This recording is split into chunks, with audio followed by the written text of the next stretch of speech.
Bueno, yo creo que es más que oportuno que hoy con Martín reflexionemos sobre la calidad de la democracia y cómo él ha sostenido aproximaciones teóricas y empíricas al problema.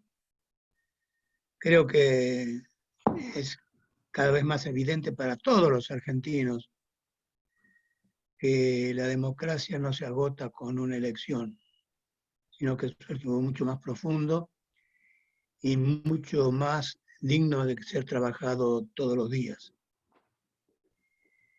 Martín creo que es una persona muy apropiada para reflexionar sobre estos temas. Es licenciado en Ciencia Política, es magíster en Investigación en Ciencias Sociales y doctor en Ciencias Sociales de la UBA. Es presidente de la Sociedad Argentina de Análisis Político. También es profesor de Ciencia Política en la UBA. Es investigador del CONICET y del Instituto Gino Germani de la Facultad de Ciencias Sociales de la UBA. Como es habitual, luego de la exposición va a quedar abierta la tribuna para que le hagamos preguntas a Martín, y anticipo que en el próximo mes de octubre vamos a escucharlo a Guillermo Lascano Quintana, que va a hablar sobre liberalismo e intervencionismo, también tema que está en el foco de nuestra atención. Martín, muchas gracias por estar con nosotros y creo que va a ser un gusto escucharte. Adelante. Bueno, muchas gracias, Horacio. La verdad que el agradecido soy yo y el gusto es mío de poder estar en esta conversación hoy de la Academia con ustedes. En primer lugar, porque me unen al Instituto de Filosofía Política y a la Academia una relación de amistad con varios de los que estamos acá presentes. Y también hay una relación de amistad institucional entre la SAAP, ¿no es cierto?, la asociación que yo presido, que es la asociación que nuclea a los politólogos y las politólogas a nivel nacional, y la Academia Nacional de Ciencias Morales y Políticas. Hace no mucho, pero no poco, tampoco firmamos un convenio de colaboración con la presidenta Marita Carballo, y creo que esta es una buena ocasión también para reafirmarlo. De manera que agradezco mucho al Instituto de Filosofía Política por la invitación, a vos, Horacio, y también a Carlos D'Agostino, amigo también desde hace muchos años y que sé que le preocupan estos temas. Así que el agradecido soy yo y es un gusto para mí estar acá. Bueno, el tema que nos convoca es el tema de la calidad de la democracia, ¿no es cierto? Y yo quisiera hacer un breve repaso de los estudiosos de la calidad de la democracia, ¿a qué se refieren con este tema? ¿Qué es exactamente la calidad de la democracia? Horacio bien dijo en la introducción, bueno, una democracia para ser de calidad, todos sabemos que no es suficiente con que haya elecciones y que los gobernantes surjan de elecciones, sino que también hay una serie de elementos en el funcionamiento de la democracia que hacen que sea de mayor calidad o de menor calidad. Ahora bien, ¿cuáles son esas cosas? ¿Cuáles son las discusiones entre los especialistas que están midiendo y trabajando teóricamente este concepto en particular de la calidad de la democracia? ¿Cuáles son las mediciones y los resultados más comunes de la medición de la calidad de la democracia en América Latina y en el mundo? Bueno, yo quisiera hacer una breve reseña de estas discusiones como una forma de un prólogo para la discusión sobre la calidad de la democracia. Porque la discusión de la calidad de la democracia, por supuesto, no es solamente una discusión entre especialistas, técnicos, politólogos o académicos, sino que es una discusión que trasciende esas fronteras y que debe trascender esas fronteras por la relevancia que tiene para la vida de las personas. De manera que, entonces, a una manera de prólogo, insisto, traer a cuento un poco una puesta en común acerca de estos temas para empezar a discutir lo importante después, ¿no es cierto? Entonces, comparto la pantalla para presentarles algunos apuntes que fui preparando para apoyar esta presentación.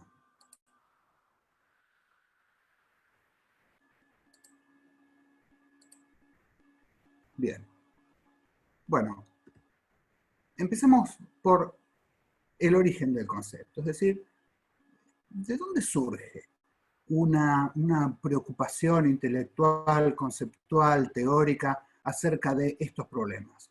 ¿Por qué estos problemas aparecen como importantes? Bueno, lógicamente aparecen como importantes porque están histórica y geográficamente situados. Hay un estado de cosas del funcionamiento político mundial que genera una reflexión sobre la democracia o el funcionamiento de la democracia o de la no democracia, como ocurría fundamentalmente previo a lo que nosotros los politólogos nos encanta siempre mencionar. Aquí en el auditorio hay varios politólogos y seguramente están muy familiarizados con esto, pero antes de la tercera ola de democratización, ¿no?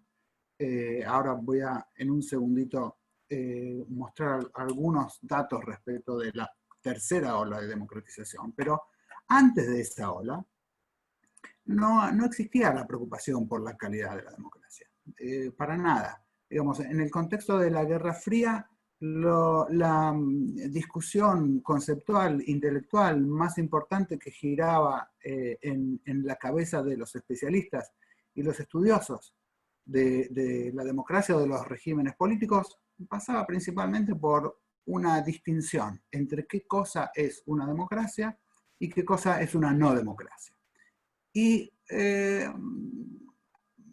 mucho más de ahí no iba el asunto. Es decir, por supuesto que hay una gran discusión acerca de qué cosa es la democracia, cuáles son sus elementos, cómo se daba su funcionamiento, pero digamos, el desgranamiento de sus componentes no era un elemento que estuviera al tope de la agenda de la investigación y de la reflexión teórica de los estudiosos. Y lo mismo también respecto de los regímenes que se consideraban no democráticos. Solo después, digamos, en los años aproximadamente en los años 70 empezaba a aparecer algunas distinciones entre distinciones más finas, un poco más precisas entre diferentes modelos de democracia, por ejemplo, el estadounidense, el británico, el europeo continental, y algunas distinciones dentro del conjunto de las no democracias. Es decir, se empieza a hacer distinciones que después cobraron, y todavía hoy son relevantes. Por ejemplo, la distinción entre un régimen totalitario respecto de un régimen autoritario, ¿no? Los totalitarios, no todas las no democracias son iguales. Los regímenes totalitarios entonces tienen una fuerte movilización, un único centro de poder, un partido único. En cambio, los autoritarios son un animal diferente, son otra cosa. Las típicas dictaduras latinoamericanas prefieren la no movilización antes que la movilización. No hay un partido único, no hay una ideología fuerte, sino algunos puntos de contacto entre los actores que forman parte del régimen autoritario. Pero en los años 80 sobreviene la famosa tercera ola de democratización. La tercera ola de democratización es un concepto del famosísimo profesor de ciencia política de la Universidad de Harvard, Samuel Huntington, mundialmente famoso, que él dividió, digamos, agrupó en olas de democratización o conjuntos de países que se democratizan en un mismo periodo histórico. Acá, este gráfico que yo tomé de un libro también importante, un poco viejito ya, tiene 20 años, pero no me importa porque lo que señala el óvalo,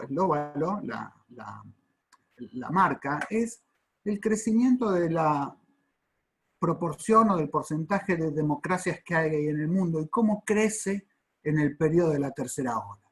Subrayo esto porque efectivamente no es un problema o un tema o un cambio en el funcionamiento de la política a nivel mundial exclusivamente de América Latina, la tercera ola, sino que tiene un impacto a nivel más amplio, ¿no es cierto? Y por supuesto, esto va a ir generando una cantidad de discusiones también más amplias. Segundo gráfico que a mí me resulta interesante para ver la tercera ola de democratización. Acá en este gráfico, estos mismos autores, Przeworski, Cheviu y Limongi, son muy famosos para los politólogos, contabilizaron todos los cambios de régimen, ¿no?, entre 1950 y 1990. Y lo que está señalado aquí es, bueno, las barras negras que van hacia arriba son los cambios de régimen desde un autoritarismo hacia la democracia, y en cambio las barras más claritas que van hacia abajo es cuando las democracias sucumben y hay una transición hacia un régimen autoritario. Lo que vemos en el periodo que corresponde a la tercera ola, que comienza en el año 74 con la transición hacia la democracia en Portugal, después España y después todas las de América Latina, a fines de los 70 y durante los 80, vemos que también hay un cambio en el patrón de los cambios de régimen en la democracia. Y si vamos efectivamente digamos, circunscribiendo el terreno hacia lo que más nos interesa, que es el continente de América Latina, el cambio digamos, en la contabilización de los regímenes políticos que produce la tercera ola es mucho más patente todavía, ¿no es cierto? Acá hay dos mediciones diferentes, ¿no? Una, la línea punteada pertenece a un índice mundial al que después vamos a hacer referencia, y la línea continua es digamos, la medición de tres profesores, Scott Mainwaring, Aníbal Pergiñal y Daniel Brinks, especialistas también en este tema. Varía un poco la medición, pero no tanto. Vemos que la tendencia y el cambio es radical respecto de cómo se gobiernan los países en América Latina, que es lo que nos muestra este gráfico. De manera que,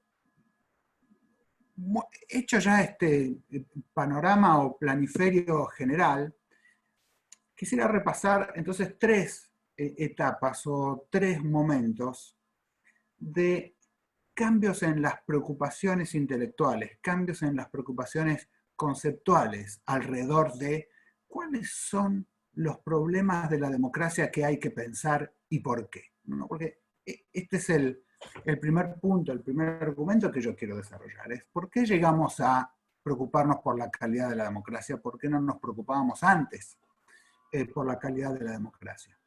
Entonces señalo también, a modo breve de reseña, como puesta a punto, tres etapas. La primera es la anterior a la tercera ola de democratización que acabamos de mencionar recién.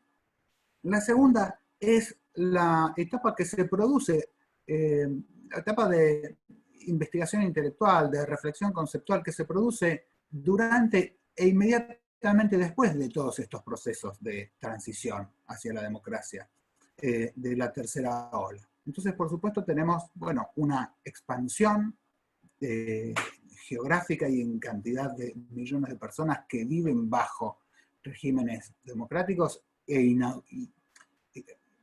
los que se reproducen problemas tradicionales de la democracia, pero también aparecen problemas nuevos a pensar para la democracia.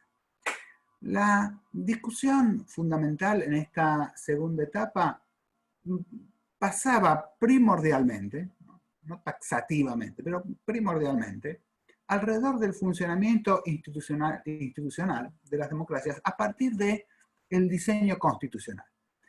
Básicamente, la discusión, que es fuerte discusión y duradera y profunda discusión que caracteriza a esta etapa, es la discusión entre, bueno, ¿qué democracia es mejor? ¿La que tiene una constitución de diseño presidencialista o la democracia que tiene una constitución de diseño parlamentarista al estilo europeo? Quizá con algún régimen intermedio como el semipresidencialismo de cuño francés, aunque también en otros países, pero la discusión de fondo, ¿no?, de esta época es, ¿qué es mejor, el presidencialismo o el parlamentarismo? La discusión, básicamente, yo creo en esta etapa es, en parte, si tuviéramos que asignar un ganador, la ganaría el parlamentarismo, porque las críticas al presidencialismo fueron bastante más extensas y tuvieron más éxito, digamos, académico, que las defensas del presidencialismo. Básicamente, la discusión gira alrededor de la siguiente pregunta, para el caso, sobre todo, de América Latina. Bueno, en los años 80 vuelve la democracia en América Latina. ¿Vamos a tener la misma democracia, el mismo diseño institucional y los mismos problemas que tuvimos siempre? ¿O debiéramos pensar que cambiando algunas reglas del funcionamiento institucional podríamos tener democracias que no se nos quiebren tanto como se nos han venido quebrando en las últimas décadas?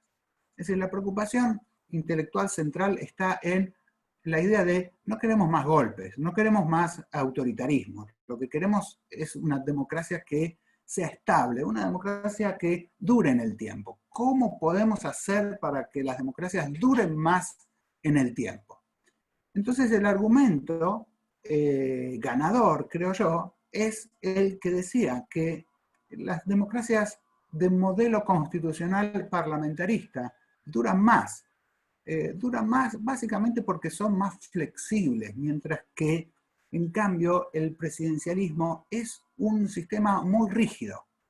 El gobernante constitucionalmente tiene que estar sí o sí en el poder 4, 5 o 6 años, según el caso. Bueno, esto muchas veces genera problemas porque los gobernantes no son populares o se pierden la popularidad o son directamente incapaces. No hay forma de solucionar ese problema. Es muy difícil deshacerse de un presidente, ¿no es cierto? Primero porque tiene un periodo fijo, pero además porque son excepcionales los mecanismos para removerlo. El juicio político aparecía en principio muy, muy excepcional, ¿no? y muy difícil.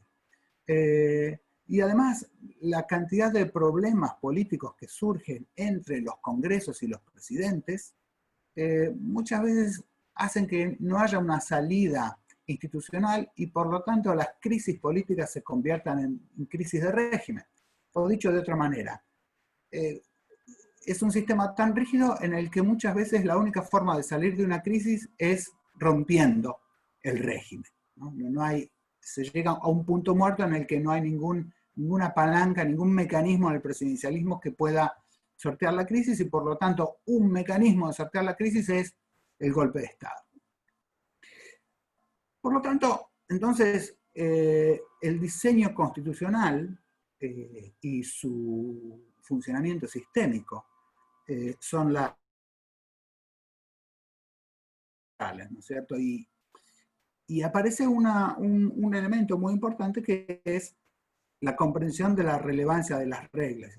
Se abre una agenda de investigación y de reflexión enorme sobre el impacto de las reglas institucionales sobre los comportamientos efectivos de los actores políticos, de los gobernantes, de los votantes, ¿no? Se abre una ventana de reflexiones, se abre un clima de época para empezar a pensar algunos problemas de una manera diferente. La comprensión de la relevancia de las reglas en esta segunda etapa es uno de esos elementos que abre una forma de pensar. No porque se haya descubierto la pólvora, pero sí porque el tema cobra una relevancia y una especialización y unas dimensiones en el debate no solamente académico, sino también político, que expande la forma de abordar o de interpretar los problemas políticos. Por ejemplo, un caso típico de la comprensión de la relevancia de las reglas para el desarrollo de la vida política real es toda la discusión que viene detrás del estudio de los sistemas electorales, por ejemplo, ¿no? Entonces, bueno, si nosotros tenemos un sistema electoral, por ejemplo, proporcional, que favorece que muchos partidos tengan representación en el Parlamento, bueno, entonces eso va a generar una tendencia a que haya muchos partidos en el Parlamento y que al presidente le resulte más difícil negociar. Y por lo tanto tenga menos apoyo a la hora de venir una crisis. En cambio, si tenemos un sistema electoral mayoritario, por ejemplo, al estilo estadounidense o incluso inglés, las reglas constriñen, ¿no?, la cantidad de partidos. Va a haber, o hay fuertes incentivos para que haya muchos menos partidos representados en el Congreso. Por lo tanto, el contingente legislativo del presidente va a tender a ser mayor, y si llegaran a quemar las papas, entonces el presidente tiene un apoyo legislativo mayor, no solamente para pasar su agenda y poder gobernar mejor, sino también como un apoyo ante eventuales peligros de inestabilidad. Ahora, paso a la tercera etapa, que siempre un poco de manera arbitraria, ¿no es cierto?, pero aproximadamente empieza a desarrollarse a mediados de los años 90, empieza a abrir un nuevo abanico de problemas sobre la democracia. Y empieza a aparecer lo que yo puse aquí como ingeniería institucional para mitigar los déficits de la democracia. Es decir, sobre todo para los casos de América Latina, a mediados de los años 90 está bastante claro que la democracia está estable, es decir, no hay recaídas autoritarias, los regímenes democráticos y las elecciones perduran, pero se advierte que el funcionamiento institucional no es el que se esperaba. Es decir, los sueños de funcionamiento de una democracia completa, representativa, con partidos programáticos que reforzaran la confianza en sus representantes y que por lo tanto se recobrara una relación orgánica entre la gente y los partidos que están en el poder, ese viejo sueño de los años 80 no se cumple. Y las reglas democráticas están estables, pero el funcionamiento real del régimen sigue un patrón de declinamiento, sobre todo en cuanto a las posibilidades de controlar el poder. Es decir, el problema en gran parte es que vemos una cantidad de presidentes a partir de los años 90, y problema que seguimos teniendo hasta hoy, que concentran el poder de una manera que se considera desmedida o que se considera abusiva.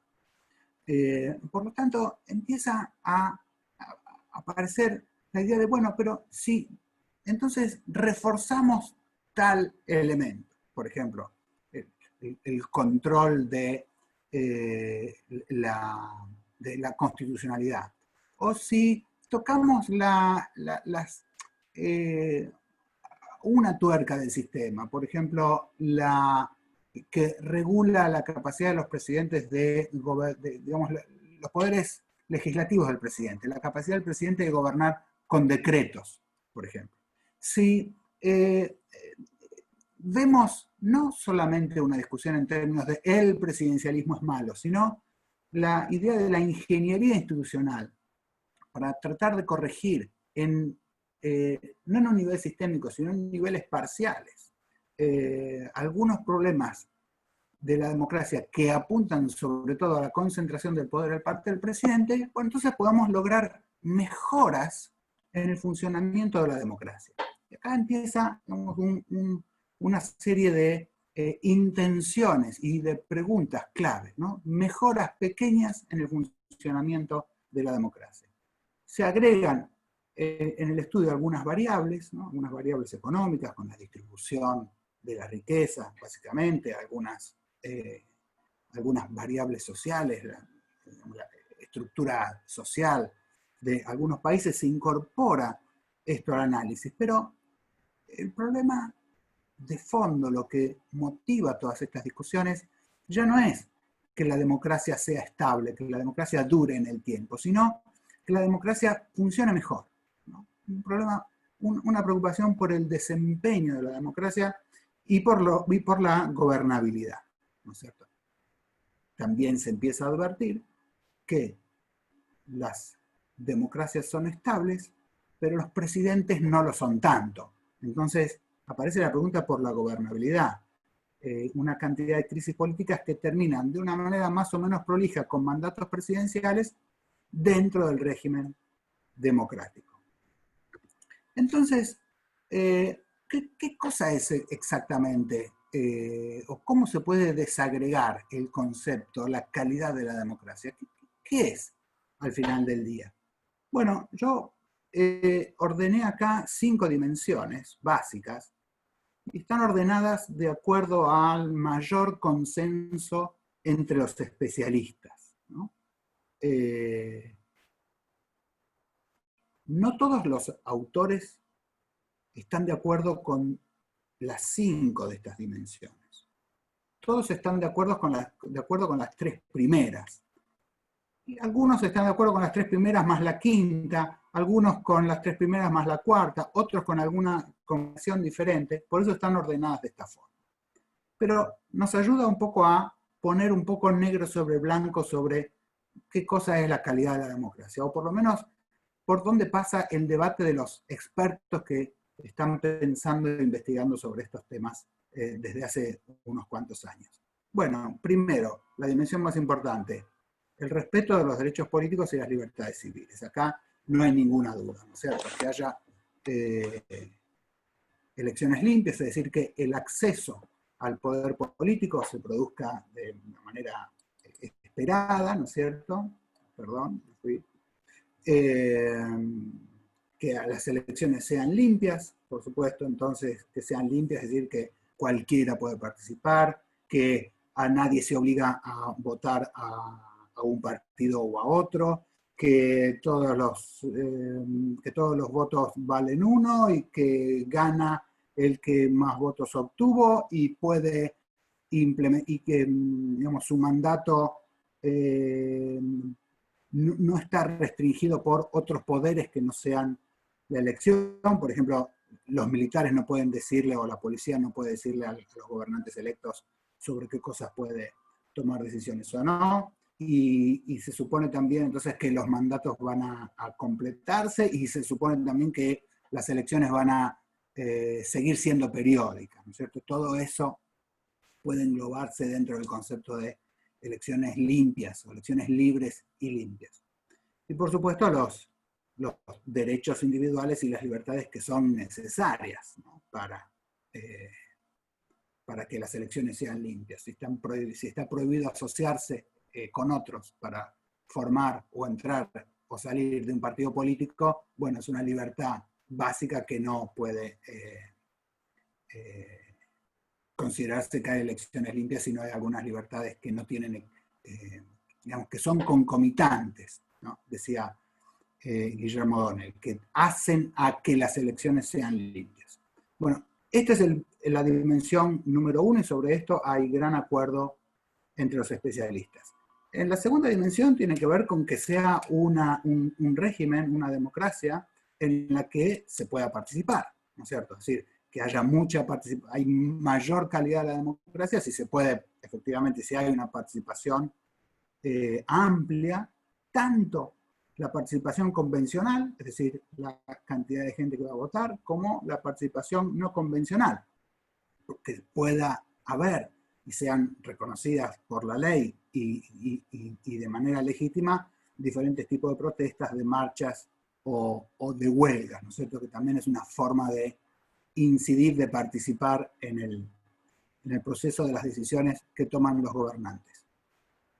Tercera dimensión, la accountability. Los politólogos nos encanta esta palabra en inglés. La accountability es la rendición de cuentas, ¿no? ¿En qué grado los gobernantes rinden cuentas de sus actos? Bueno, porque la idea básica es que una democracia es de mayor calidad si los gobernados, si los gobernantes rinden cuentas de lo que hacen frente a sus gobernados, ¿no es cierto? Son responsables por lo que hacen. Bueno, entonces acá hay una cantidad de elementos que forman parte de esta dimensión que hacen a la posibilidad de que esos gobernantes rindan cuentas. Por ejemplo, la libertad de prensa es una. La libertad de prensa hace que se descubran, sobre todo el periodismo de investigación, ¿no es cierto?, pone en el foco, pone en el tapete muchas veces las acciones de los gobernantes, o las sanciones institucionales a los casos de corrupción, ¿no es cierto? Entonces, acá los especialistas muchas veces hablan de accountability vertical y accountability horizontal. La accountability vertical es los que están abajo, los gobernados, controlan a los que están arriba. Por ejemplo, cuando los reeligen o no los reeligen, ¿no? Si yo voto a la oposición y el gobierno pierde, es una forma de control de los de abajo hacia los de arriba. Y accountability horizontal es cuando hay agencias del Estado destinadas a controlar a otros gobernantes que ocupan otras agencias del Estado. O sea, no es de abajo hacia arriba, sino de un costado hacia el otro. Si hay una democracia de mayor calidad, si el Congreso controla al Ejecutivo, si funcionan y son efectivas las oficinas anticorrupción, las contralorías, las auditorías, ¿cierto? Si estos ombudsman, si estos mecanismos de control, ¿no?, de hacer responsables y de hacer visible la accountability funcionan o no funcionan.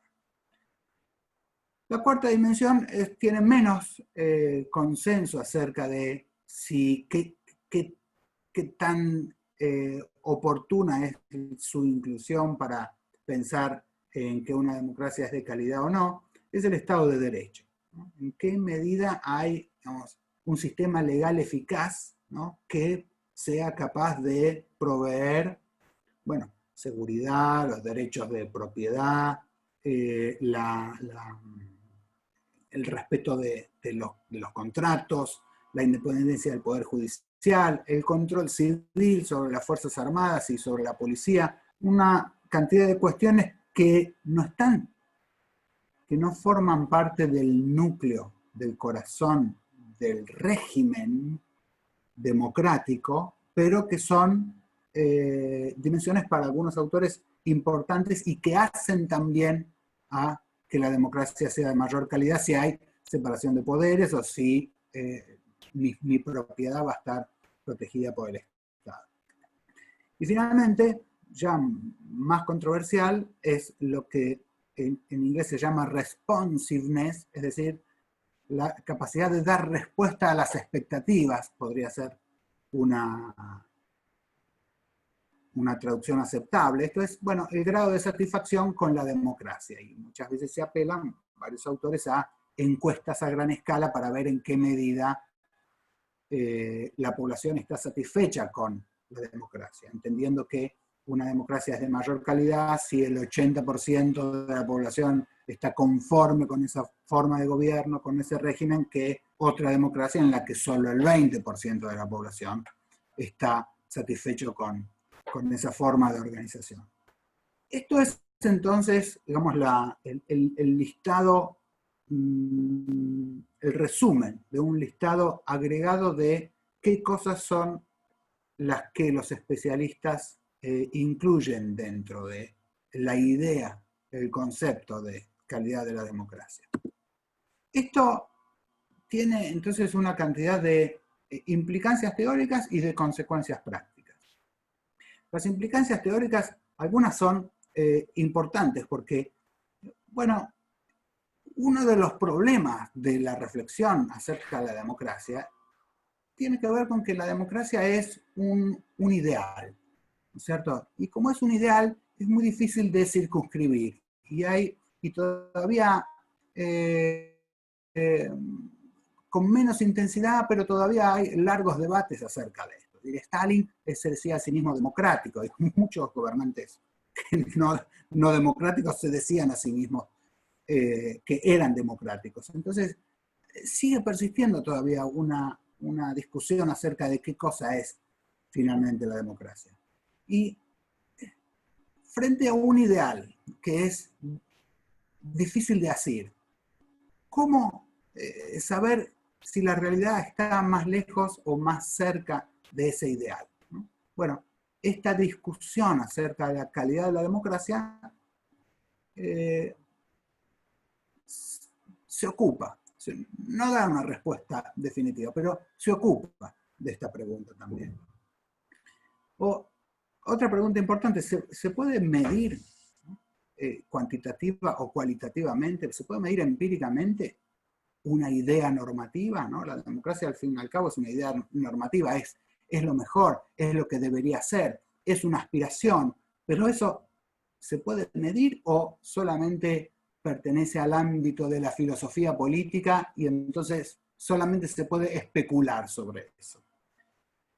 Los mecanismos de control, ¿cómo son? ¿Y cómo funcionan los mecanismos de control y responsabilización de los representantes? Nuevamente la idea de, bueno, ¿cuáles son los aspectos que podríamos mejorar sin necesidad de dar vuelta o de reformar todo el sistema? ¿Qué cosas podrían gradualmente mejorar la calidad de la democracia? Para que una democracia sea de calidad, ¿es necesario sí o sí un Estado fuerte?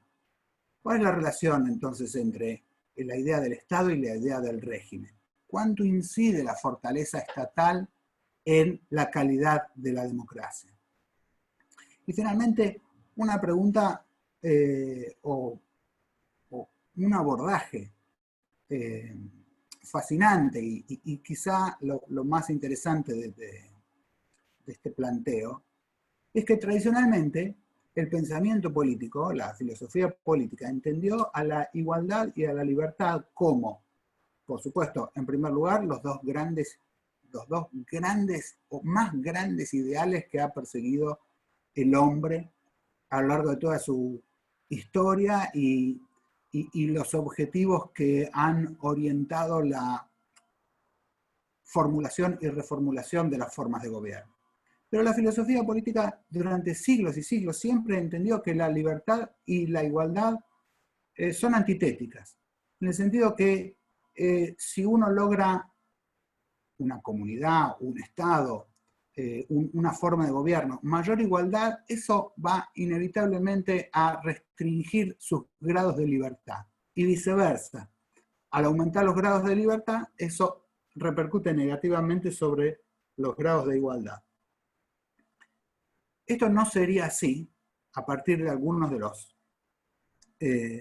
los estudios sobre la calidad de la democracia, que vamos a ver en un minuto, pero la idea básica es que las diferentes dimensiones, tanto las que se refieren a la igualdad como las que se refieren a la libertad de las personas en su convivencia política, tienden a mejorar o empeorar juntas.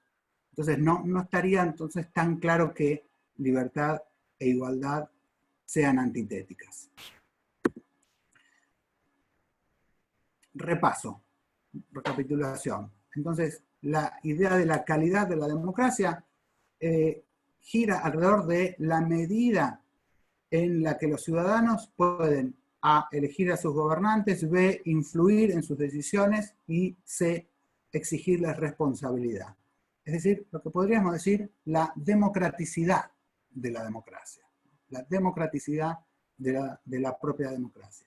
Y eso la distingue o la separa de otros conceptos también importantes, pero que muchas veces suelen confundir o aparecen solapados con la idea de calidad de la democracia. Pero nuevamente, con la idea de poner negro sobre blanco, hacemos la distinción. La idea de la calidad de la democracia no tiene que ver con el buen gobierno. ¿El buen gobierno? ¿Qué es el buen gobierno? Bueno, la solución efectiva a los problemas, ¿no es cierto? Sería la eficacia, pero la calidad de la democracia es otra cosa. Uno puede tener un gobierno muy democrático que produce resultados deficientes a los ojos de algunos o de muchos de los implicados, ¿no es cierto? Tampoco es gobernabilidad. Porque, bueno, la gobernabilidad es, podríamos decir, algo como el buen funcionamiento del gobierno y del Estado en un régimen democrático. La idea que es posible gobernar. La idea que es posible gobernar, que los mandatos terminan, ¿no? Se puede gobernar bien, se puede gobernar mal, se puede gobernar con más eficacia, se puede gobernar con menos eficacia, se puede gobernar con más democraticidad o se puede gobernar con menos democraticidad, pero son cosas diferentes, ¿no es cierto? Tampoco hace referencia a, o tampoco debería solaparse con el concepto de consolidación democrática. La consolidación es, ¿no?, la estabilidad garantizada, ¿no?, del régimen democrático, la aceptación de las reglas de juego por los diferentes actores a lo largo del tiempo. Pero la democraticidad no es la estabilidad garantizada. Y tampoco tiene que ver con la libertad económica, como a veces también se la confunde. Dicho esto, pasamos entonces, que creo yo, dicho esto, es un panorama general relativamente completo acerca de la discusión, de las implicancias y la discusión teórica de la idea del concepto de calidad de la democracia. Pasemos a revisar brevemente la dimensión empírica, porque todas estas discusiones forman parte también de un espíritu de investigación y un espíritu de medición de todos estos problemas. Entonces, hay una cantidad de autores y de grupos de investigadores que se han lanzado a ponerle números a todas estas cuestiones que venimos conversando. Entonces, diferentes autores han combinado indicadores de estas dimensiones que mencionamos recién y tenemos algunos resultados. Por ejemplo, esto es un autor que presenta los resultados, un autor catalán que presenta los resultados de las puntuaciones que él fue poniendo en diferentes indicadores, ¿no es cierto?, para países de América Latina. Y ahí vemos que Argentina está, digamos, de mitad de tabla para arriba, ¿no es cierto? Y lo que vamos a encontrar siempre en todas las mediciones es que Chile, Uruguay y Costa Rica son los países, se los mida como se los mida, son los países de mayor calidad democrática de América Latina. Ganan siempre. Argentina no está tan bien, tampoco está tan mal, ¿no es cierto? Este es otro, por ejemplo, ¿no? También dos autores conocidos que agregan también diferentes mediciones. No vale la pena profundizar demasiado en los indicadores puntualmente, pero también tenemos Chile, Costa Rica, Uruguay primero y Argentina en un segundo pelotón. Este es otro autor también importante, estudioso del tema, el italiano Leonardo Morlino. Tampoco nos importa demasiado ver, bueno, cuáles son los indicadores de cada medición que acepta, porque se la pasan discutiendo sobre la pertinencia o la forma de medir cada uno de los indicadores. Pero lo que tenemos nuevamente es Chile, Costa Rica y Uruguay, ¿no? Y Argentina más o menos en el medio del contexto latinoamericano.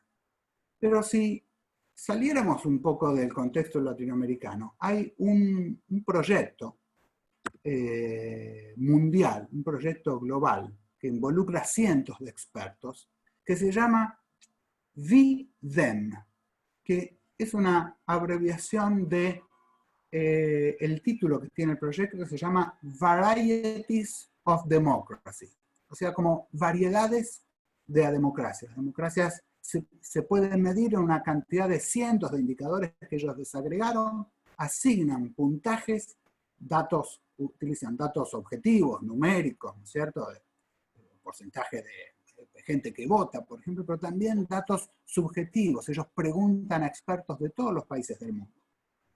Y hacen cosas interesantísimas, como este planiferio. A mí particularmente los mapas me gustan mucho, me parece que muestran un escenario, un panorama global.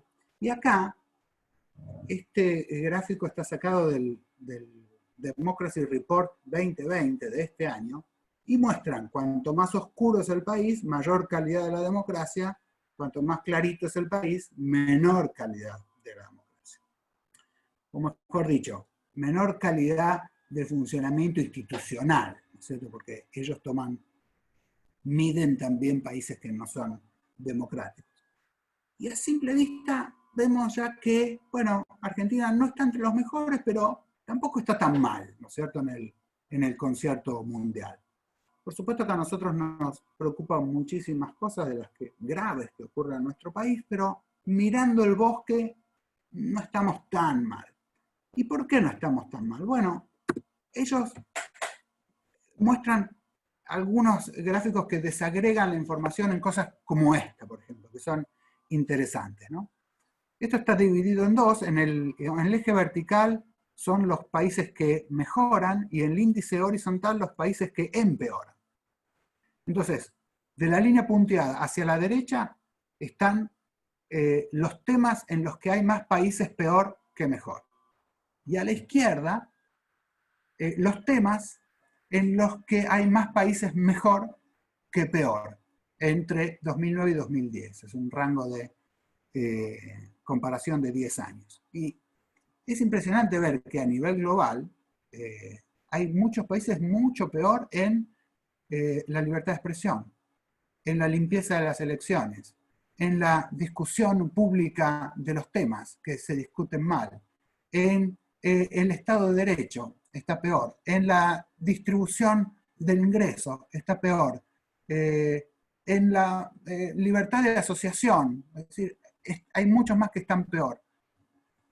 Esto también nos ayuda a ver que muchos de los problemas que nos preocupan a nosotros no son problemas exclusivamente de la Argentina, sino que son tendencias globales, tendencias mundiales, cosa que ya intuimos o sabemos, pero esto lo pone de una manera muy clara y incontrastable.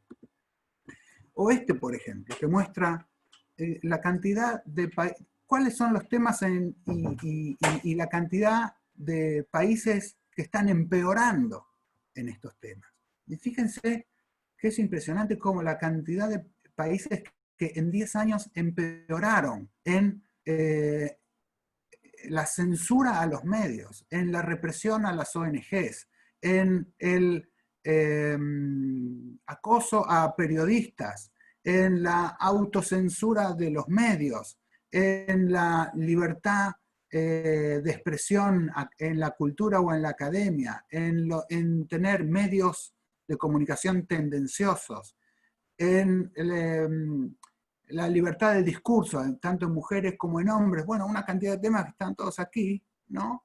Las elecciones pacíficas, elecciones limpias, una cantidad de temas, ¿no? Que forman parte de la idea de la calidad de la democracia, cuya tendencia es a la baja en una cantidad importantísima de países. Entonces, bueno, nuevamente, ¿no? La idea era mostrar o proponer un piso de algunos temas relativos a la calidad de la democracia para después tener una suerte de diagnóstico un poquito más ajustado para la discusión del caso argentino, que por supuesto es el que más nos preocupa. Y como parte de este espíritu, con esto ya termino, un minuto me resta solamente, traje una muestra de, así como mostramos datos de algunos autores y de este proyecto V-Dem, también hay otra cantidad de mediciones y de índices que se ocupan también de los mismos temas. Con discusiones, algunos contabilizan algunos elementos, excluyen otros, discuten todo el tiempo entre ellos, pero forma parte de un espíritu y de un ímpetu de tratar de encontrar con mucho más detalle algunas instancias, algunas teclas para mejorar la calidad, el funcionamiento efectivo de la democraticidad de los países. Bueno, me pasé en el tiempo, pido disculpas, pero aquí termina mi presentación. Muchas gracias.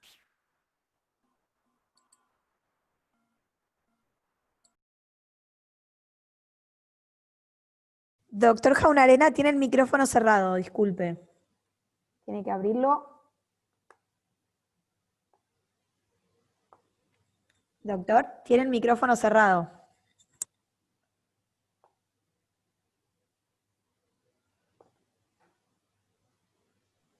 Ahora. Horacio, no te escuchamos porque estás muteado.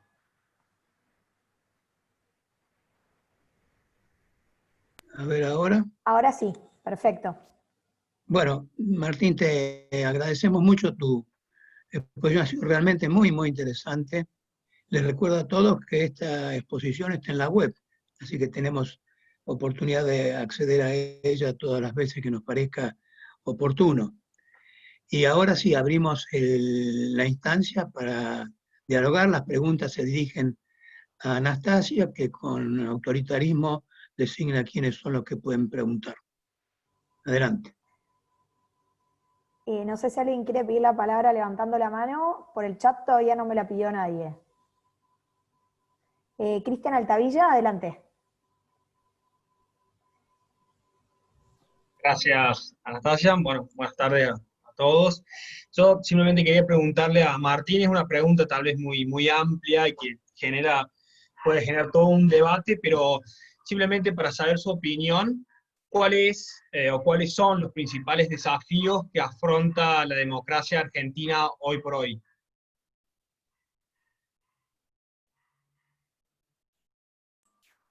¿Contesto? Sí, sí, adelante. Ok. Bueno, son, por supuesto, muchos, pero quisiera insistir primero con la idea de la ubicación en un mapa más amplio. No es un consuelo, pero en términos de los desafíos de la democracia argentina no tenemos mayores desafíos. No es que la democracia esté en riesgo in toto, no es que estemos frente a un totalitarismo o que estemos a las puertas de sucumbir nuestro régimen democrático, para decirlo sin ningún rodeo, que vayamos a convertirnos en Venezuela la semana que viene. Ahora bien, eso no es consuelo para no preocuparnos, porque la democracia argentina, creo yo, tiene algunos problemas que son importantes. Cuando estos índices muestran los datos, ¿no?, que es lo que muchos vamos a hacer, o hicimos, o hemos leído algunos trabajos que hacen qué cosa. Bueno, a ver, ¿cuánto empeoró la Argentina con el kirchnerismo en todos estos índices de calidad de la democracia? Entonces, en los índices concretos, ¿no?, los objetivos, en los números, hay una variación a la baja durante los gobiernos kirchneristas, pero no es tan importante o tan fuerte como a priori podríamos quizá especular. Por supuesto que hay algunos problemas respecto de la información pública, la prensa, la separación de poderes o la corrupción, pero no inciden en un posicionamiento general del pelotón o de el lugar relativo en la tabla de los países democráticos que tiene la Argentina. Entonces yo diría, en primer lugar, para contestar en mi opinión sobre eso, Cristian, es tenemos margen para pensar estos problemas de manera pausada, de manera institucional y buscando la mejor alternativa para tratar de solucionarnos sin caer en la desesperación. Esto me parece un punto importante. ¿Por qué?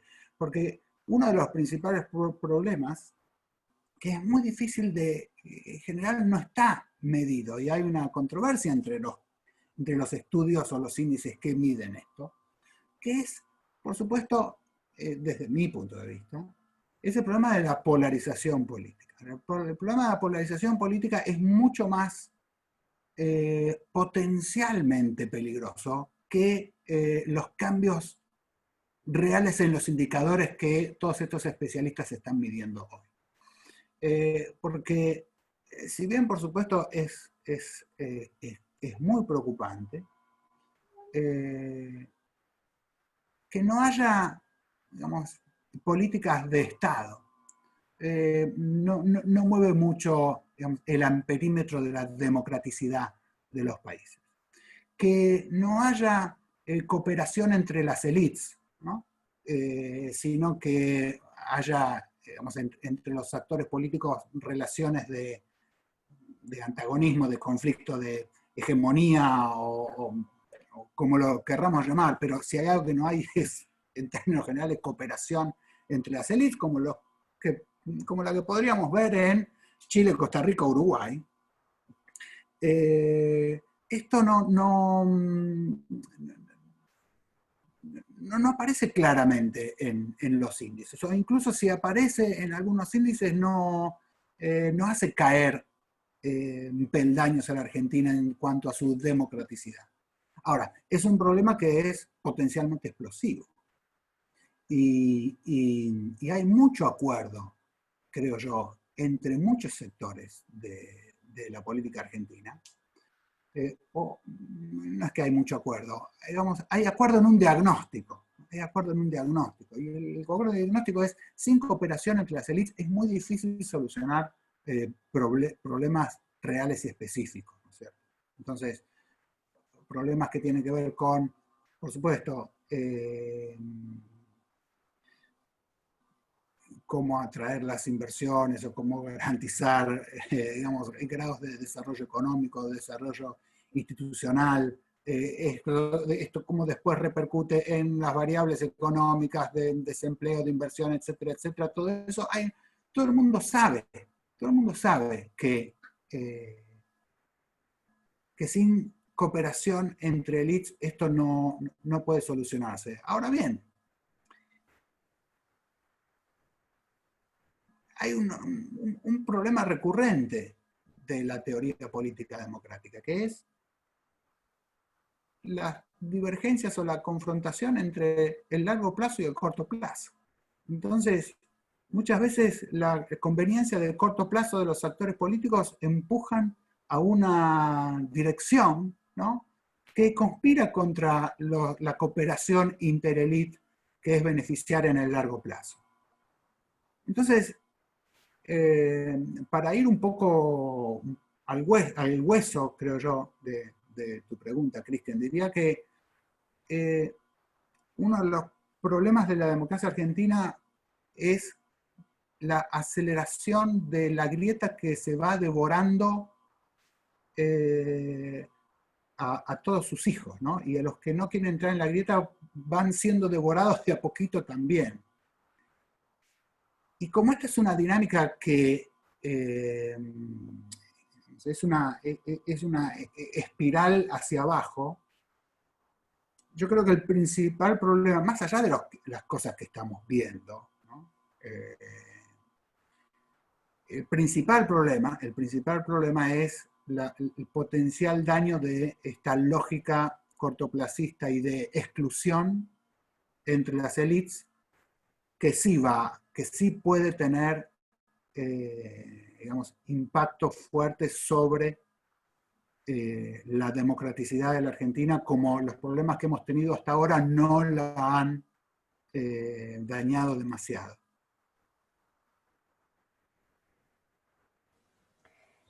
Doctor Lascano Quintana, adelante, tiene que prender su micrófono. Muchas gracias, Martín, muy interesante toda tu exposición. No me voy a detener en felicitarte, porque supongo que eso lo harán los que cierren el debate. Pero respecto de la respuesta que acabás de darle a Cristian Altavilla, me queda la duda de si el enfrentamiento es solamente entre las élites o ha calado tan hondo que hay dos sectores muy profundos de la masa social argentina que no se toleran uno al otro.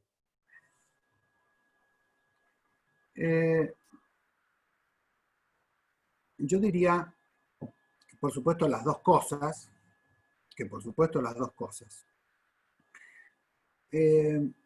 hay un desacuerdo desde mi punto de vista, Guillermo, desde mi punto de vista, hay un desacuerdo básico desde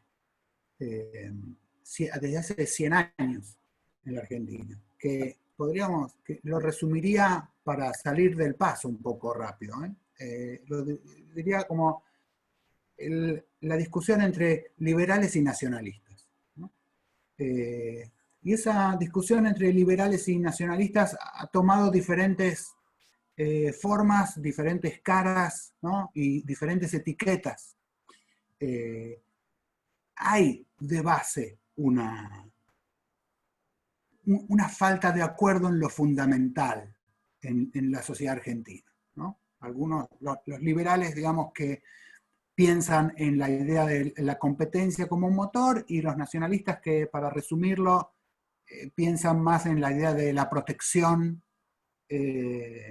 frente a los peligros del capitalismo, o a la falta de moral. O lo que si nosotros vamos bajando un poco el nivel de abstracción, y vemos los resultados electorales de las últimas décadas, eso de alguna forma se ve, está bastante loteado el electorado argentino. Se ve una cierta, digamos, continuidad entre los que votan al peronismo y los que no votan al peronismo, ¿no? Estoy simplificando demasiado, pero confío en que la idea general pueda serme aceptada. Pero, a pesar de esto, yo soy un politólogo, digamos, sanguíneo.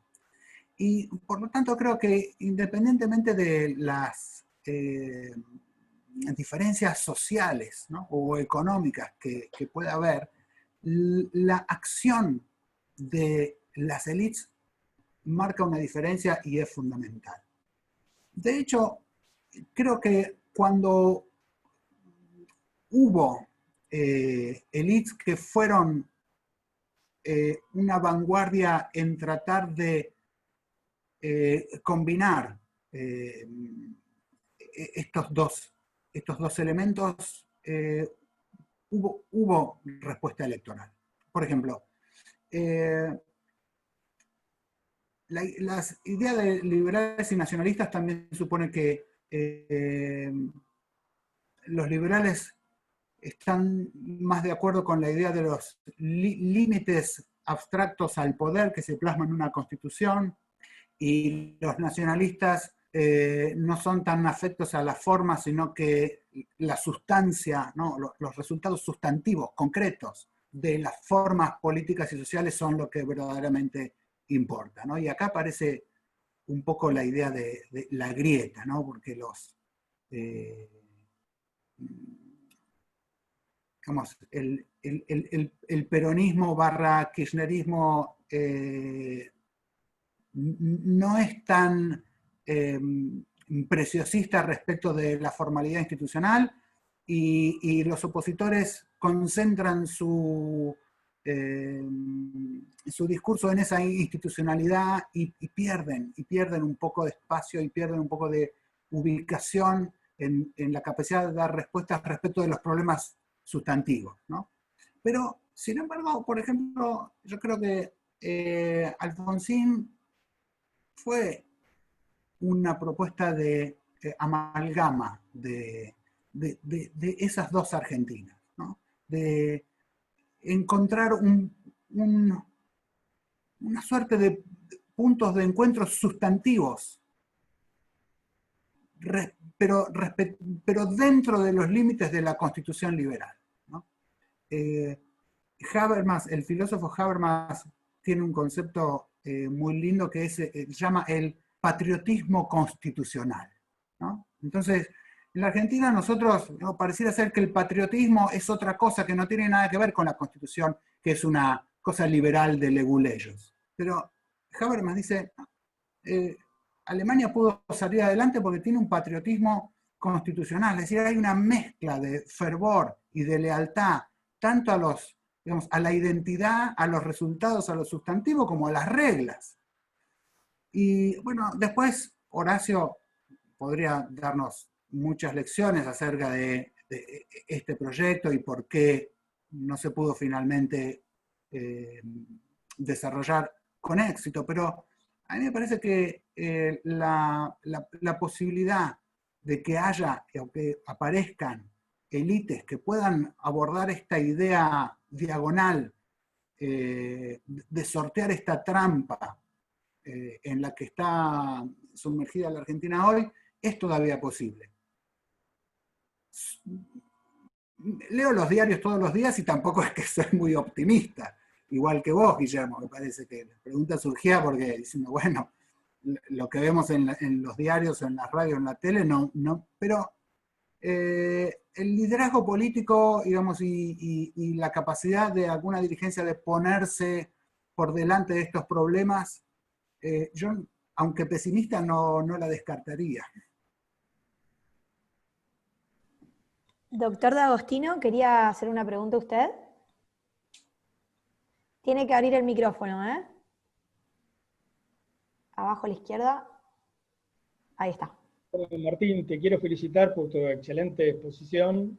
La verdad que nos hiciste un pantallazo de los dilemas y los desafíos teóricos y empíricos de la democracia que ha sido brillante.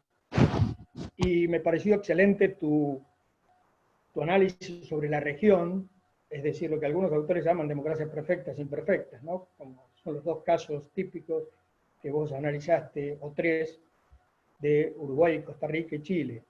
Y también, bueno, estas dos últimas respuestas sobre la realidad nacional. Yo te voy a sacar un poco de contexto y te voy a llevar a Ut et Orbi. Vos planteaste muy bien en ese pentágono de las 5 dimensiones de la democracia. A mí me interesa el quinto. Es decir, vos planteaste la democracia liberal, la democracia participativa, la democracia electoral, la democracia igualitaria, etc. Pero en el punto quinto, que dice grado de satisfacción con la democracia, ahí entra algo que es un gran debate en este momento, que es las llamadas democracias iliberales, las democracias híbridas, las democracias defraudadas, que habla Pierre Rosanvallon, y un concepto que le escuché hace 2 meses a Alcántara Sáez sobre democracias fatigadas. Es decir, evidentemente la gente cada día participa menos en muchos lugares, confía menos en la democracia, o, digamos, los valores de democracia a veces están cuestionados. Es decir, hay una serie de desafección de la democracia, que si a eso le suma la crisis de representatividad, se hace un cóctel muy interesante. La pregunta va a esto. ¿Vos considerás que hay una cierta fatiga democrática urbi et orbi, o si tomamos los populismos, si tomamos algunas actitudes como la de Bolsonaro o de Trump, es decir, ¿hay cierta fatiga democrática para vos? Yo creo que sí, y que, bueno, tiene que ver con muchos factores y cambia de país en país, pero si tuviéramos que generalizar y, como decís vos, urbi et orbi, tratar de encontrar alguna vuelta, efectivamente, tu pregunta da en el blanco, porque lo que hay no es tanto,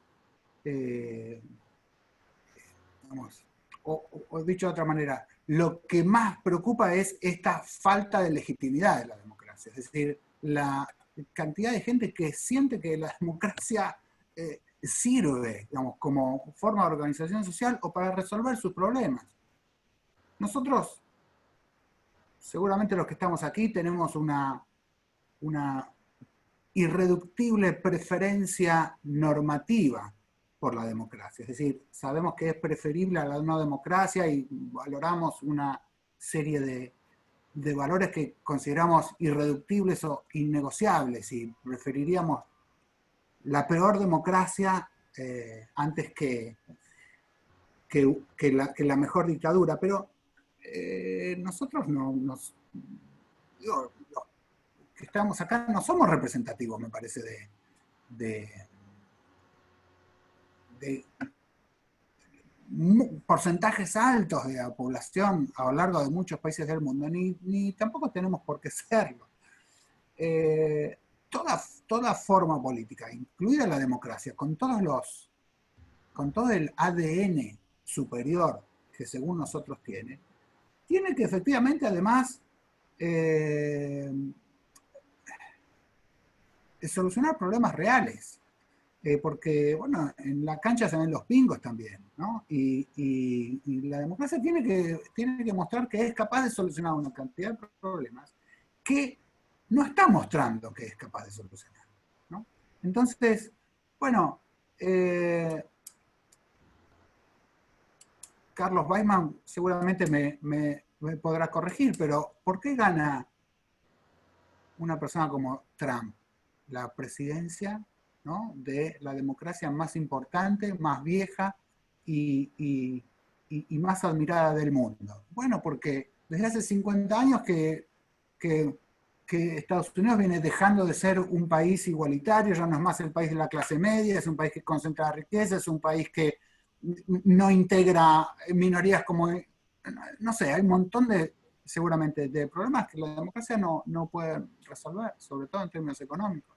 ¿O por qué hay problemas en la democracia de América Latina? Bueno, porque las democracias, o aparece Bolsonaro, bueno, porque los giros a la izquierda o porque los gobiernos que vinieron después del giro a la izquierda no pudieron resolver, por motivos que no nos vamos a poner a detallar ahora, pero efectivamente no resolvieron. Y los índices de esta idea de la responsiveness, ¿no?, de la conformidad con la democracia, surgen de encuestas que se hacen a nivel global. Y ahí es bastante marcado que viene decayendo la confianza en la democracia. Entonces, bueno, yo creo, Carlos, que si la democracia no reacciona,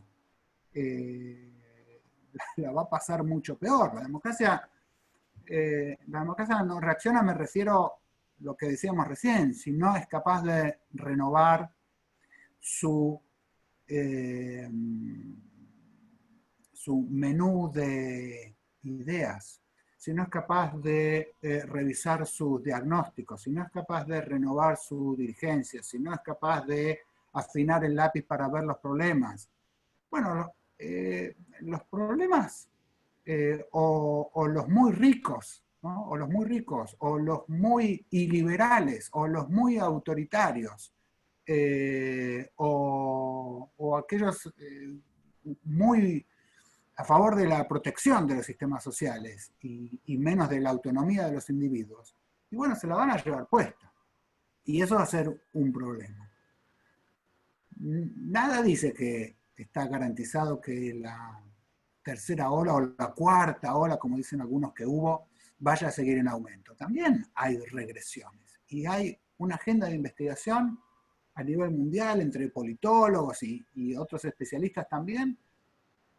Podríamos también buscar a alguien que nos dé una charla sobre esto, pero el concepto de regresión democrática también se está poniendo muy de moda. ¿Y por qué? Y bueno, porque están ocurriendo regresiones.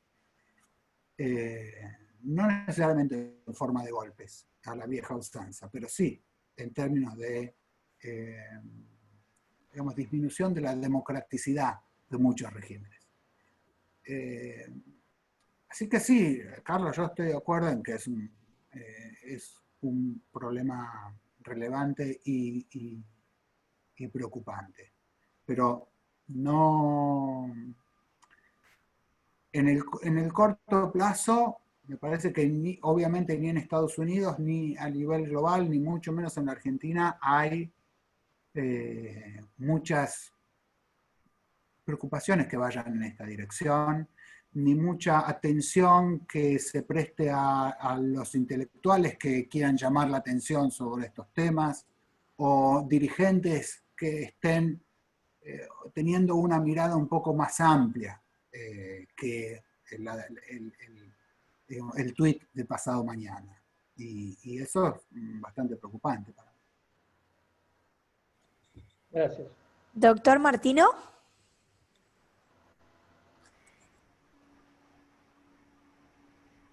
Sí, en primer lugar, felicitarlo a Martín porque en pocos minutos pudo hacer un panorama de las discusiones que en materia politológica se hacen sobre este tema realmente excepcional.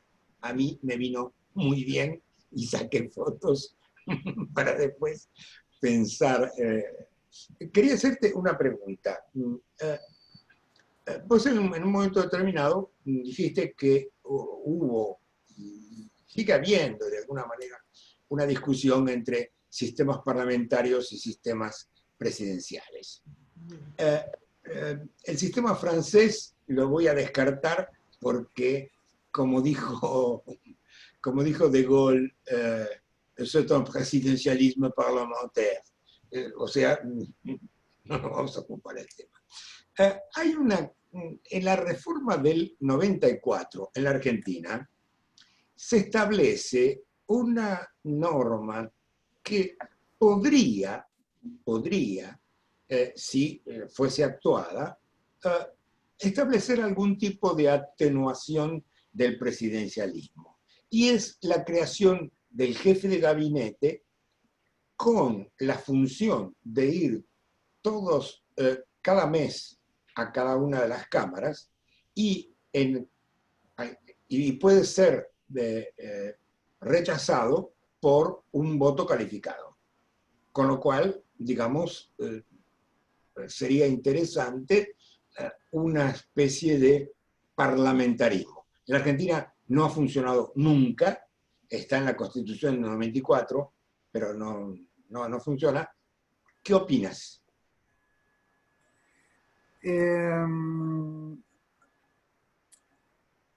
Bueno, opino lo mismo que vos, que en principio las ideas o las expectativas de los reformadores no siempre finalmente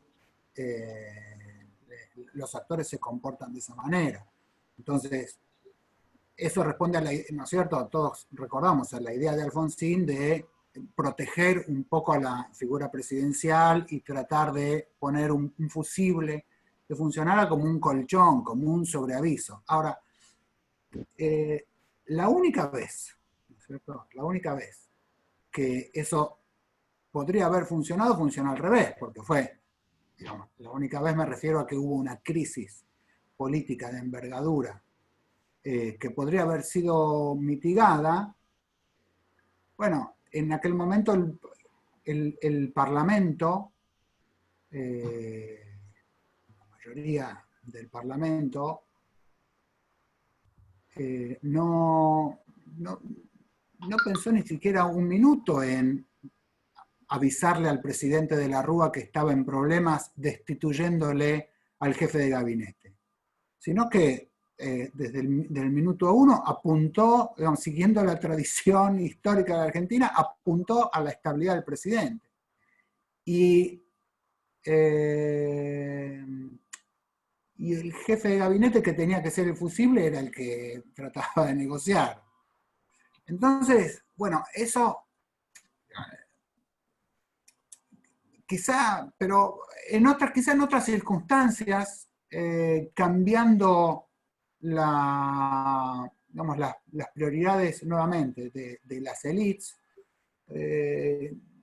quizá dirían algunos, yo soy también bastante escéptico, pero con algún cambio en la cultura política del funcionamiento de la política argentina, una mayoría opositora, porque en general los problemas surgen porque hay un conflicto entre el presidente y el Congreso. Esto también enseña la literatura y la ciencia política, ¿no? Gran parte de los problemas de la inestabilidad de los presidentes que tienen que renunciar, que se ven presionados por la movilización popular o que se les inicia un juicio político, la inmensa mayoría de las veces es porque hay un conflicto del presidente con el Congreso. Entonces, quizá en el próximo conflicto que haya entre el presidente del Congreso en Argentina, no sabemos cuándo va a ser, pero probablemente en algún momento vuelva a haber uno, quizá tengamos la posibilidad de que como digamos, un paragolpe de última instancia pueda funcionar la destitución de un jefe de gabinete, que pueda funcionar como un llamado de atención para el presidente, decirle, señor, las cosas están muy mal, tenemos una crisis, salvémosla, armemos un gabinete consensuado, o un consejo económico y social, o una mesa de lo que fuere, pero salgamos de la situación de crisis, que es lo peor que puede ocurrir. Y quizá, o sea, el pesimismo es importante, pero no tiene que ser total, creo yo, Antonio. Y quizá en algún momento estos dispositivos que están ahí, en algún momento funcionen. Pero es cierto, hasta ahora no han funcionado. Pero no cambiaría la Constitución por eso, por ejemplo. No me parece que sea un elemento que haya que sacar. Antes sacaría la institución de la vicepresidencia, por ejemplo. Pero no por las personas actuales necesariamente, sino porque Juan Lins hace 30 años ya venía diciendo que uno de los problemas importantísimos del presidencialismo era que contemplaban una figura vicepresidencial, que es una fuente de problemas siempre. Ahora estamos viendo problemas que Juan Lins, yo creo, no hubiera imaginado nunca, respecto de la tensión del vicepresidente, que es nueva. Pero de todas maneras, si revisamos la historia argentina y la de otros países, recordemos también a Mario Serrafero, que era miembro de este instituto y ha trabajado mucho la vicepresidencia. La verdad es que la vicepresidencia, tanto en Argentina como en otros países, ha traído más problemas que soluciones, ¿no? Así que El jefe de gabinete yo lo dejaría así como está por ahora. Gracias. Doctor Weisman. Sí, muy bien. Bueno, Martín, excelente presentación. Comprimiste muchísimos temas muy complejos en una presentación breve. Te felicito. Simplemente quería hacer un comentario. Cuando uno considera la calidad de la democracia, esto incluye muchas dimensiones posibles en las cuales puede erosionarse la calidad de la democracia. Y vos las listaste todas, digamos, empezando por que haya elecciones, que las elecciones sean limpias, etcétera, etcétera, que se mantengan libertades básicas, etcétera. Pero yo privilegiaría, para entender el mundo contemporáneo, el concepto de república. O sea, entender la calidad de la democracia en términos de lo que está sucediendo en este momento en muchos países, que es la transformación de democracias republicanas en democracias plebiscitarias. O sea, básicamente el término república, como lo usamos en las ciencias sociales, se refiere a la división efectiva de poderes que se controlan mutuamente, ¿no es cierto?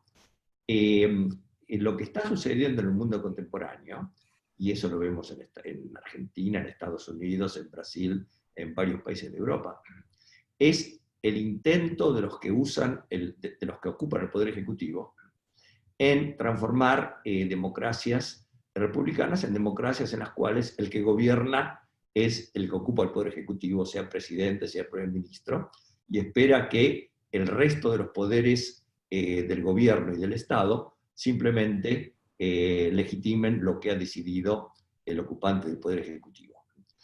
Y eso es lo que estamos viendo, digamos, sucede en Argentina, sucede en lugares como Polonia, Hungría. Trump querría que sucediera en Estados Unidos. Digamos, es la transformación de democracias de alta, digamos, que eran de más alta calidad, en democracias que corren el peligro de transformarse en autoritarismos competitivos. Y sabemos cuáles son las causas, o sea, las causas de que esto suceda son las grandes tensiones internacionales que están transformando las sociedades, que son básicamente tres. La revolución tecnológica que está produciendo y va a producir movilidad social descendente en grandes sectores de la sociedad y ascendente en otros, pero los que enfrentan la movilidad descendente son los sectores de clase trabajadora y clase media-baja con niveles bajos de educación, que representan una proporción altísima a la mayoría de la fuerza de trabajo en muchos países. En segundo lugar, la globalización, no solamente en términos de globalización económica, sino de globalización cultural y aumento de las migraciones en masa, etc. Y en tercer lugar, esto en los países más avanzados económicamente, que es el avance de la secularización. Estas tres fuerzas están transformando la sociedad de tal manera que producen tensiones que incentivan la aparición de líderes populistas cuyo ideal es la democracia, pero una democracia no republicana, digamos, una democracia lo que yo llamo de tipo plebiscitario. De modo que en el análisis de, no sé qué pensás vos, de la calidad de la democracia, yo tendería a privilegiar este proceso, digamos, el proceso de deterioro del republicanismo más que del deterioro de la democracia como tal. O sea, enfrentamos un futuro en el que posiblemente la gran mayoría de las sociedades que ahora son democráticas lo sigan siendo, pero sean menos republicanas. No sé qué te parece esta prognosis. Me parece que hay un problema que vos señalás, Carlos, que es tremendamente profundo. Es decir, los cambios que vos señalás y los efectos que están teniendo en el modelo de democracia republicana son palpables, están en los datos, las causas los ha señalado muy bien. Ahora, a mí me parece que hay digamos, un déficit no un déficit democrático, un déficit de los demócratas, ¿no? Que no estamos los intelectuales, los profesores, los politólogos, los políticos, los referentes conceptuales de los diferentes países, no estamos reaccionando a la velocidad que estos cambios están erosionando lo que nosotros creemos y estamos convencidos que es importante para la vida de las personas, para el desarrollo humano y para que cada persona pueda vivir su vida como quiera. A fin de cuentas, las raíces y el tronco y la estructura básica de nuestros regímenes, ¿no? Digamos, de la democracia que estamos midiendo, ¿no? Y de los elementos republicanos que vos señalás, no solamente fueron pensados, diseñados para un mundo previo a la revolución tecnológica, la globalización y la secularización, sino es una estructura pensada para una sociedad de hace 200 años, o 150 años. Y la velocidad ahora de los cambios son tan grandes y de la comunicación, la capacidad de los gobernantes de generar legitimidad personal por afuera de todos los límites republicanos que las constituciones prevén, que me parece que el déficit de los demócratas es que no estamos explicando por qué esto es un problema. Hay una cantidad de millones de personas que van a estar votando de nuevo a Trump, como vos señalaste antes, y van a estar votando de nuevo a Bolsonaro, y así en muchos otros países, ¿no es cierto? De América Latina, pero también incluso de Europa, ¿no? O incluso en Inglaterra, no solamente en las democracias nuevas, porque ya nosotros sabemos que tienen un montón de problemas, como las latinoamericanas, por ejemplo, que tienen la tradición de la cultura imperial ibérica, y entonces eso es una traba que nunca... No. Digamos, la estructura y la sangre misma del régimen democrático está siendo amenazada, y no estamos reaccionando por qué, ¿no? Entonces, cuando vemos, vamos, para llevarlo a las noticias de esta semana, digamos, la convención demócrata, cuando sale Obama a decir por qué no debiera ganar de nuevo Trump. Sale, no sé, la hija de Kennedy a decir, o Hillary, o Bill Clinton a decir por qué no debería. No es convincente en cuanto a lo concreto, inmediato y superficiales, ¿no? Ventajas más fáciles de asimilar para, digamos, grandes porcentajes de la población, las ventajas de que gane Trump. Entonces ahí me parece que hay quiero decir que hay un problema serio estructural, porque obviamente no es un problema de la formación ni del liderazgo de Bill Clinton o de Obama, que, ¿no? Al menos vistos desde acá en la Argentina, es difícil que nosotros pudiéramos soñar con un liderazgo mejor, ¿no? Que las de esas dos personas, sus visiones. Pero sin embargo, hay algo, creo yo, ¿no? Creo yo, Carlos, porque me incentivaste a dar mi opinión, pero hay algo que trasciende a las inmensas capacidades de visión democrática de un Clinton o un Obama, que no están pudiendo estar y tampoco en la teoría política, ¿no? ni en los intelectuales que aparecen en los medios. El problema es tan grande que no tenemos soldados, los generales, lo suficientemente a tiro, ¿no? En cuanto a la percepción del problema y en cuanto a ofrecer una respuesta o caminos alternativos que puedan también ser seductores para para los que les parece bien la democracia, pero no están tan convencidos de las libertades liberales o de los frenos republicanos.